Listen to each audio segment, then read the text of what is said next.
আসসালামু আলাইকুম সবাইকে সবাইকে নতুন দিনের শুভেচ্ছা। আজকে সকালবেলার দৃশ্য, আমার রুম থেকে বাইরের দৃশ্যটা খুবই সুন্দর লাগতেছিল, কারণ গতকালকে অনেক স্নো পড়েছিল। দেখতে পাচ্ছেন আইস জমে আছে। তো বাইরের পরিবেশটা এত জোস লাগতেছিল, চিন্তা করলাম যে আপনার সাথে শেয়ার করি। আমি যদি একটু জুম করে আপনাদেরকে দেখাই, ওদিকে দেখেন পাহাড়গুলা, হিমালয়ান পাহাড়ের উপর যে আপনার আইস বা স্নোগুলা কত কত সুন্দর লাগতেছে এখান থেকে।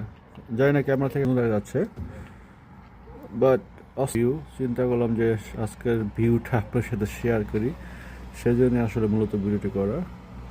অবস্থা এটা হচ্ছে আবার সিটি ব্রাশপের ফাগড়া সিটি। তো ফাগড়া সিটিতে আছি, আমার সকালে একটা মর্নিং ভিউ। তো সবাই ভালো থাকবেন সবাই। আসসালামু আলাইকুম সবাইকে।